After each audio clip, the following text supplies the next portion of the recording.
The scary true story that inspired Majora's Mask's aliens, Zelda Majora's Mask Ghost, by Retroatron. Tonight, they are coming. Spooky. They come at night every year when the carnival gets closer. They come riding in a bright, shining ball, and many of them come down to the barn. In The Legend of Zelda Majora's Mask, every first night at 2:30 a.m., Romani Ranch is invaded by strange, ghost-like aliens who attempt to abduct cattle and the ranch's namesake, Romani herself. Many players chalk up the invasion of these unwelcome visitors as just another bizarre occurrence in an already bizarre game. But what most players don't know is that these aliens, referred to only as they or them, were actually inspired by a supposed real-life event in which a group of curious townsfolk in West Virginia stumbled upon a similar entity, aptly dubbed. I had no idea this was a thing. I had zero idea. I thought this was just like artistic liberty. This is why I love what I do, because I get to watch cool things like this, and I get to learn things. Oh my god, it's so cool. Dubbed the Flatwoods monster. Sure, okay. In this video, I will attempt to cover in depth every spooky similarity between the Flatwoods monster incident and they at Romani Ranch. So, grab yourself a cup of hot chocolate, sit back, and prepare to be thoroughly unsettled. So that was an intro of about 1 minute and 9 seconds, so 69 seconds. Nice. But honestly, I liked it. I like the fog. I like the black background. Helps set the mood a little bit. The old TV. I like that. Very good. I think that was 10 out of 10. I liked it.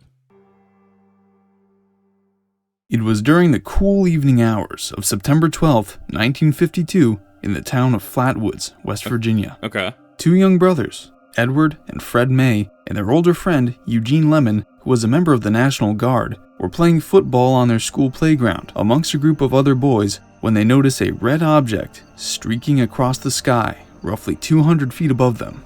They watch as it stops in mid-air and slowly descends upon the nearby farm of Bailey Fisher. The three friends decide to investigate, but not before returning to the Mays' home to grab a flashlight, as it was getting dark.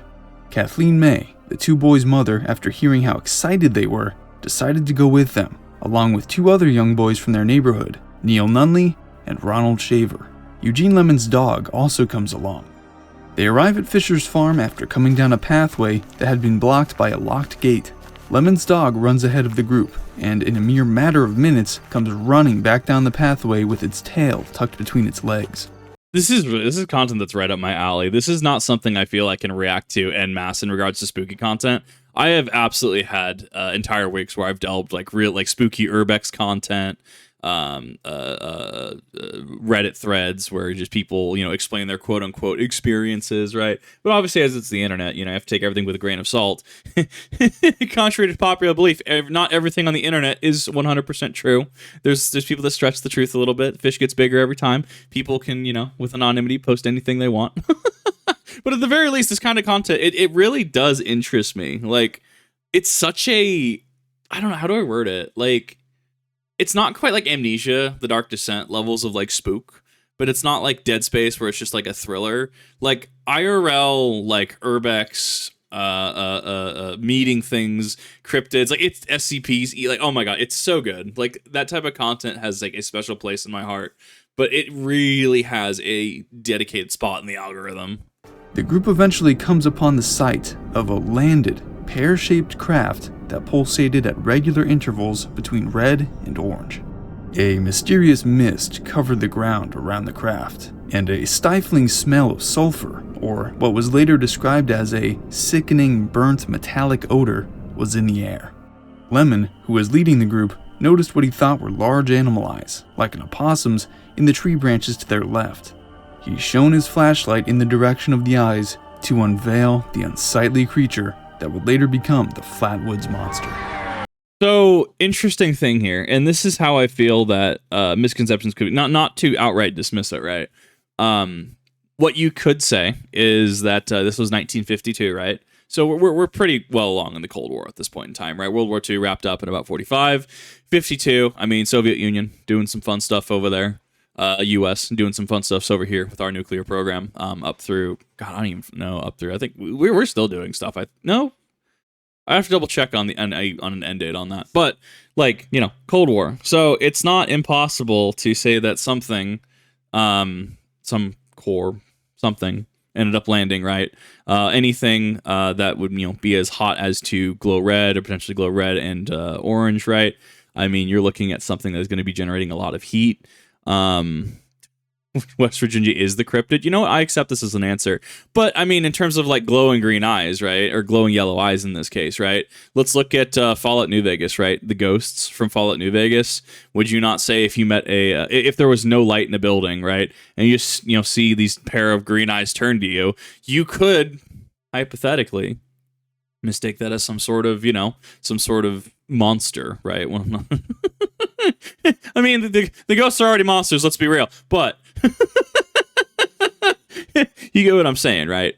So this could be some sort of, you know, hazmat suit. This could be some sort of, you know, PPE, protective equipment that is able to, you know, protect from some sort of radiation in some capacity. But then again, that could also be complete BS, right? It's why I love speculation like this. I love hearing about these things. And even if I try to insert my own narrative, even if I try to like solve it, it doesn't quite make sense. And that's why these things endure. It's super interesting. The creature appeared to be more mechanical than biological, and it was estimated to be anywhere from 10 to 15 feet in height.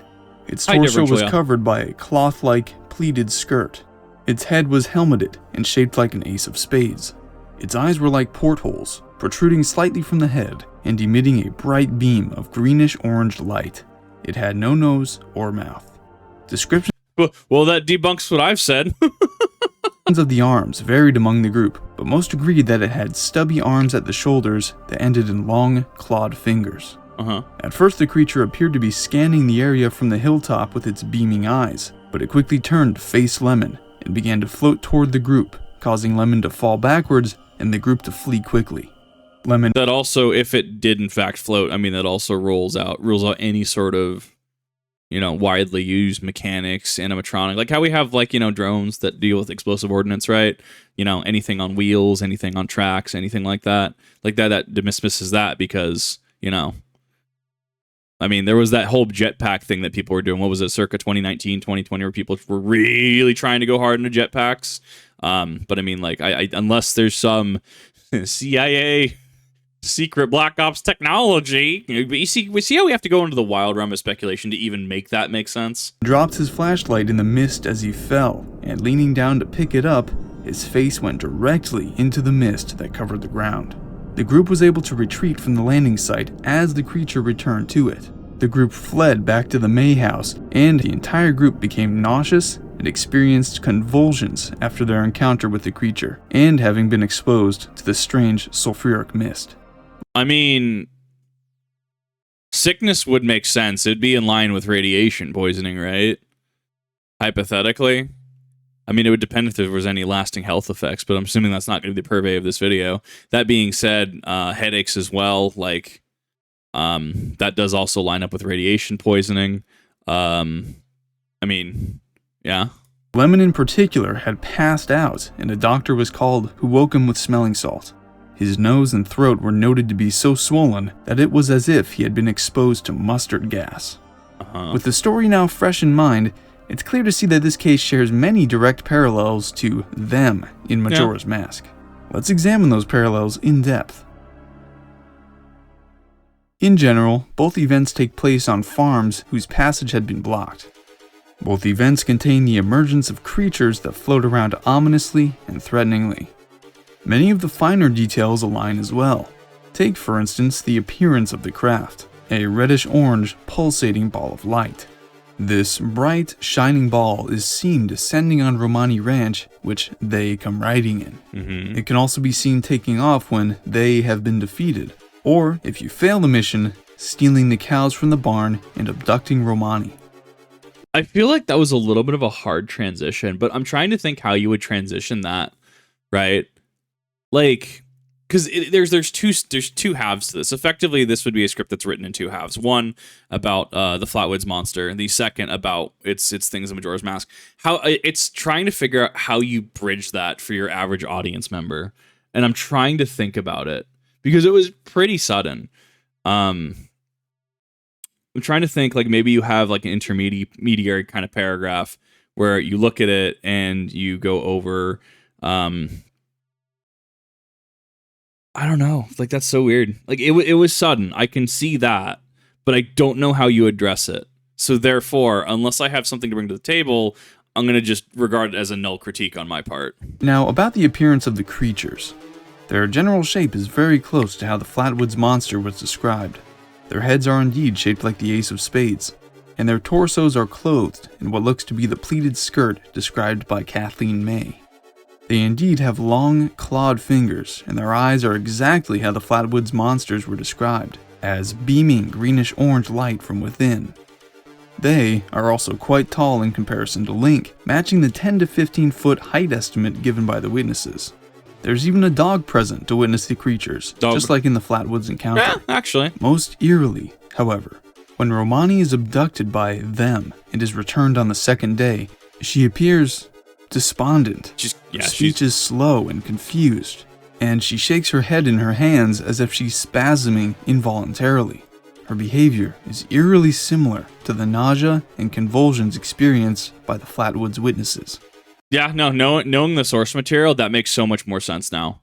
Like, that makes so much more sense. As A. Lee Stewart Jr., one of the men who investigated the Flatwoods monster case in 1952 states, "I have never seen people scared as badly as those that reported seeing this thing.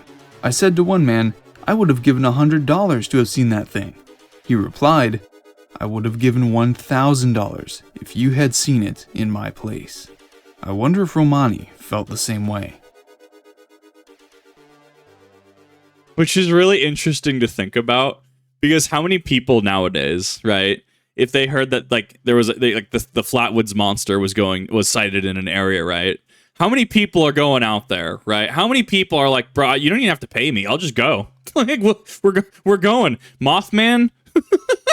Hell yeah, let's go. Maybe the reason we can't find cryptids is because at this point they know that we're looking for them.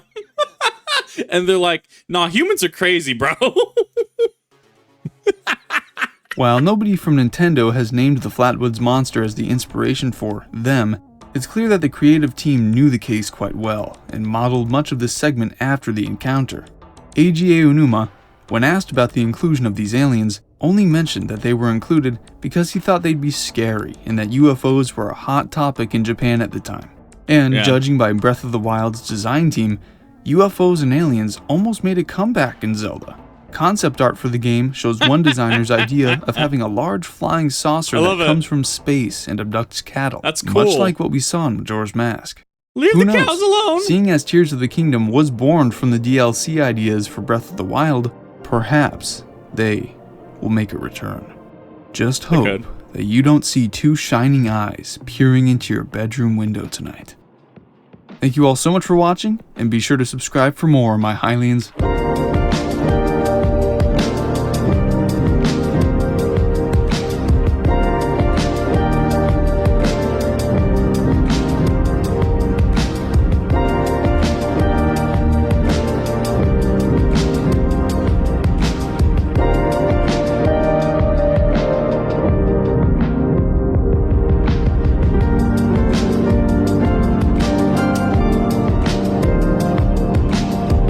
I liked it. I thought it was a good video.